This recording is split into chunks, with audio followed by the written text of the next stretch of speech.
Magandang araw po, kumusta po kayo aming mga taga-subaybay? Ngayon ipapakita po namin ang mas mabilis na paraan ng pagdurog ng balat ng kape. So ito tinatawag na gilingan ng kape. Kung maramihan ang iyong harvest, mas mainam na ito ang gamitin, no? Kaysa dun sa bayuhin, mas matagal yun.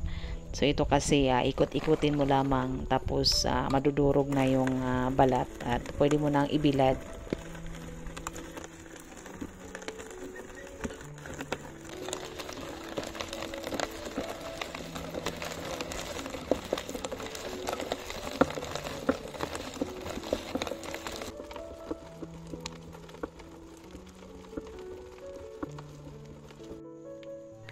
At muli kaming matutulog dito sa bukid para kami ay makapagbilad ng dire-diretso.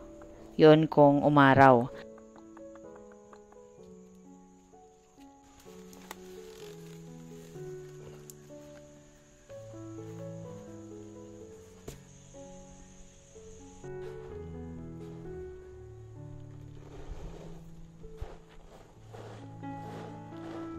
Ang kagandahan dito sa taas na magbilad dito sa bukid kasi walang masyadong magulo, walang mga hayop, no? Kumpara dun sa baba, maraming manok, mga aso na mag-apak-apak sa mga binilad mo. So, pwera lamang sa aming mga aso.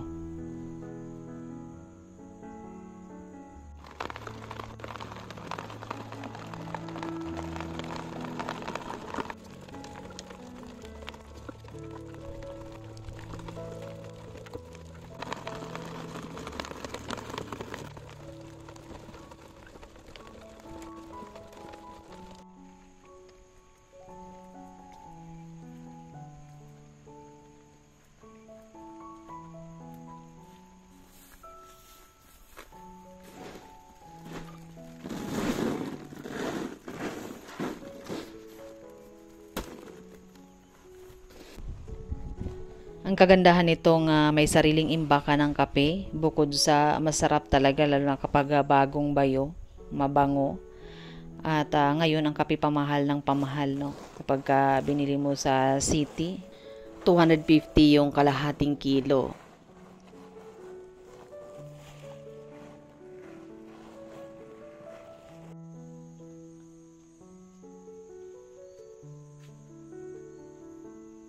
Ang kwento sa akin ni Mr. noon, marami daw talaga sila kung mag-harvest ng kape. Medyo malawak ang kanilang kapihan kasi dito. So, parang hinati-hati na nila, no, yung may mag-harvest dito sa isang kapihan na to, doon naman sa ibang kapihan. So, ito hina-harvest niya doon sa isang kapihan nila. Mga 3 sako yata ito. Pero dati sa kapihan na yun, nakakapag-harvest sila ng 10 sako. Kaya ang laki na ng pinagkaiba. Kasi noon na bata pa yung mga puno ng kape kaya marami pa sila akong mamunga. Pero ngayon matanda na. So ilang dekada na yung nakaraan. Tanim pa daw yun ng mga kalululuhan pa nila. Kaya ngayong summer kami ay nagbabalak na magtanim ng mga panibagong kape. Sana mabigyan namin ng panahon kasi malaking tulong din talaga yung magkaroon ng sapat na supply. Kasi dito kinakailangan talaga ng kape at yun ang nakasanayan ng mga tao.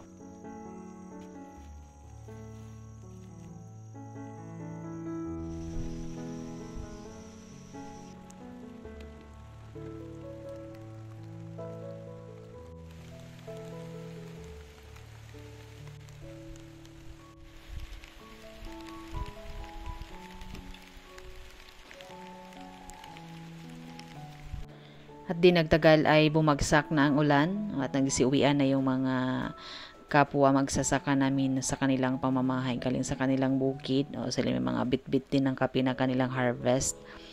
At ang asawa ko ay bumaba din para kunin na yung ibang mga gamit namin. So ako naman na naiwan ay nagsaing na rin ako para pagdating niya, magluluto na lamang kami ng ulam. At habang patagal ng patagal ay papalakas ng papalakas naman yung ulan. So nag-aalala ako bakit ang tagal niyang makarating. Kasi merong mahirap na daanan na prone to landslide. So napakadelikado kasi kapag umuulan na dumaan doon. Yung dala niya ay mga damit-damit lamang na mga luma na aming ilalagay dito sa bukid, no, para hindi na namin kailangan magbit-bit-bit, no, akyat baba ng mga damit. So yan ay mga pambukid namin, mga pantrabaho. At ang aming uulamin ngayon ay fried chicken. So wala na kaming ibang maisip na lulutuin dahil yan na lang ang natira sa aming supply. At late na rin para manguha pa kami ng mga gulay sa paligid kasi umulan na. Dahil nga tuloy-tuloy ang ulan, palamig ng palamig na yung gabi. So yung aming mga aso ay nagsisipagsiksikan na yung iba sa gilid-gilid.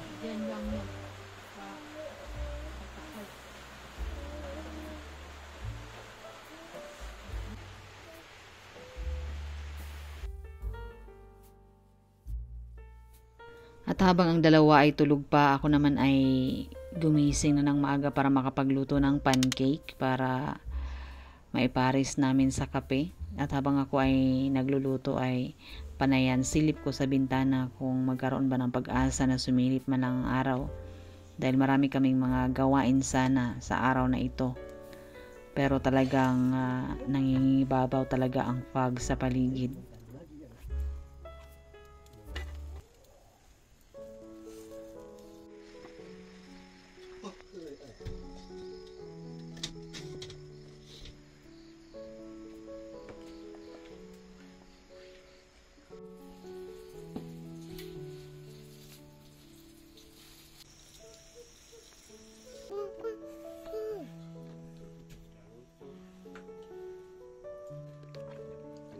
At tuwing umaga itong aming mga aso ay meron talaga silang oras ng paglabas o paggising namin paglabas ng bahay o dito sa bukid wala sila. Lagi silang naghahanap ng mga ibon pagka umaga na kanilang mahuhuli at itong isa ay naiwan. Siguro iba yung kanyang pinagtulugan kaya hindi niya namalaya na umalis na yung mga kasamahan niya. At di nagtagal ay nagkaroon din ng kaunting init. At nagsidagdagan na rin yung mga aso. So mga putikan sila kung saan sila nagsusuot.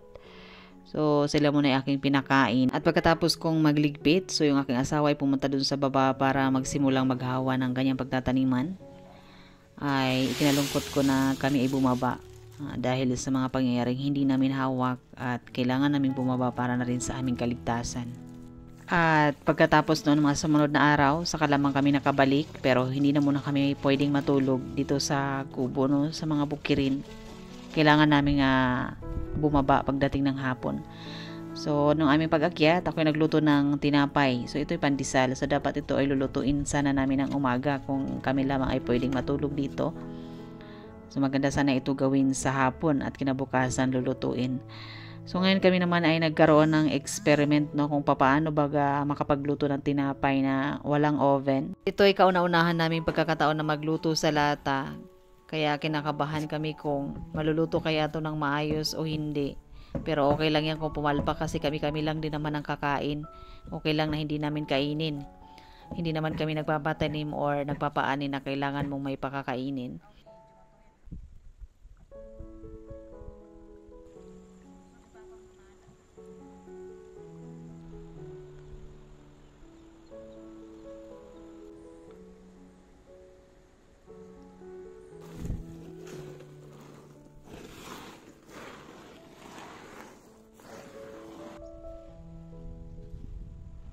At tuloy pa rin ang aming pagbibilad ng kape kahit hindi naman talaga ganun kainit ang panahon. Ang mahalaga, medyo mainit-initan lamang siya ng konti no, hanggang sa matuyo na at magawa yung kasunod na proseso. So, iyan ay kailangan pa ulit na bayuhin. At ito'y papaalsahin lang namin ng mga ilang oras pero maganda sana nito kung overnight. At ang aming ulam ngayon, pananghalian ay tuyo lamang kaya naganap tong asawa ko ng maidagdag sa aming ulam. So, nagprito siya ng hiniwang luya at nilagyan niya ng dahon ng sibuyas. Masarap pala siya lalo na kapag meron pang tuyo. Talagang mapapakain ka ng marami pagka hinalo-halo mo pa sa kanin.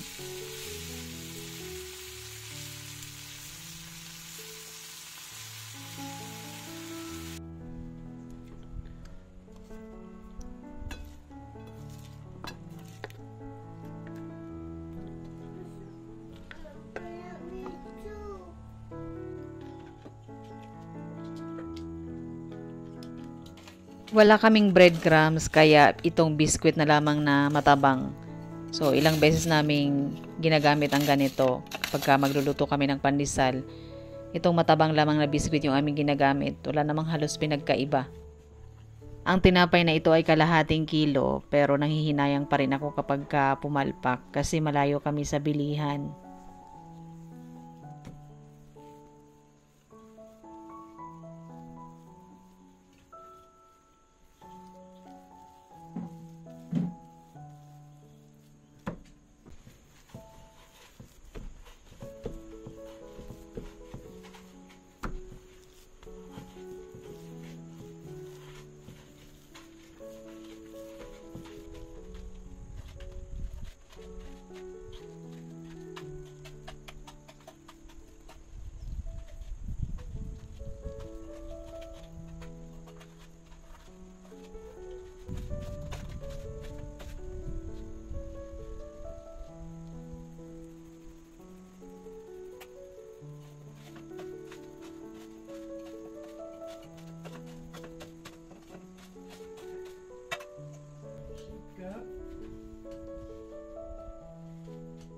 At pagkatapos kong durugin ay sinasala ko tong biskwit para yung pino-pino lamang talaga yung makukuha.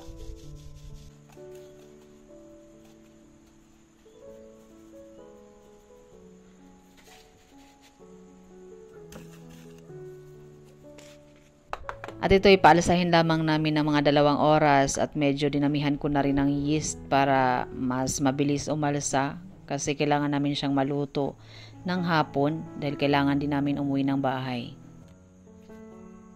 At ito isa sa aming mga pananim ngayong summer na paunti-unti na namin silang pinapatubo para tama lang yun. Pagdating na ng tag-init so medyo malalaki na or bago mag-start ng tag-init pwede na silang maitanim.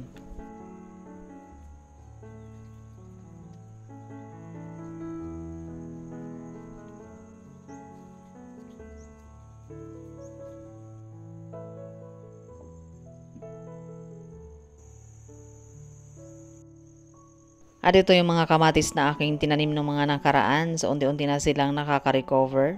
So, kulang na lamang na malagyan ng pataba para sila ay tumaba-taba. At papatak na naman yung ulan. So, kailangan na namin magligpit. So, ganito lamang talaga ang panahon dito ngayon. Kakaunting init. So, kailangan nakaabang ka talaga lagi sa mga binibilad mo.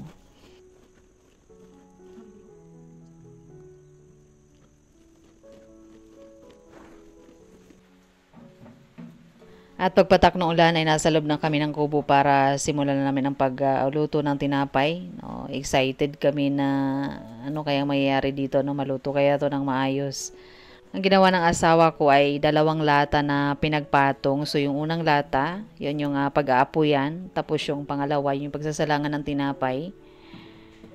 Pero hindi walang lagayan sa loob na pagpapatungan ng tinapay. As in, pagpasok ng tray, yun na yun. Nakadikit na siya doon sa lata. At ito na yung pandesal, hindi pa talaga sila masyadong umalsa. Kasi kung mga 2 oras lang, pero kung mas natagalan pa, malamang lumobo na sila.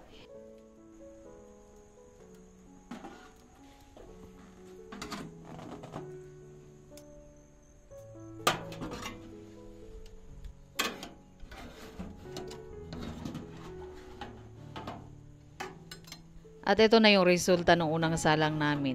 Tama lamang yung kulay ng ibabaw. Tamang brown lang pero nangitim yung ilalim. So nasunog kasi walang nakadikit doon wala siyang patungan. Nakadikit siya doon sa lata. So sobrang init at manipis lang yung lata kaya talagang masusunog. So sinalang namin yung pangalawa na meron na siyang nilagay na bakal para hindi siya nakadikit. At nung pangalawa, alalay na lamang yung apoy na nilagay namin pero panay silip kaya bumaba yung tinapay dahil nakapasok yung hangin. At nung tiningnan ko, tamang brown na lang naman yung ilalim kaya binaliktad na lang namin para medyo mag-brown yung ibabaw at maluto din talaga siya ng maayos.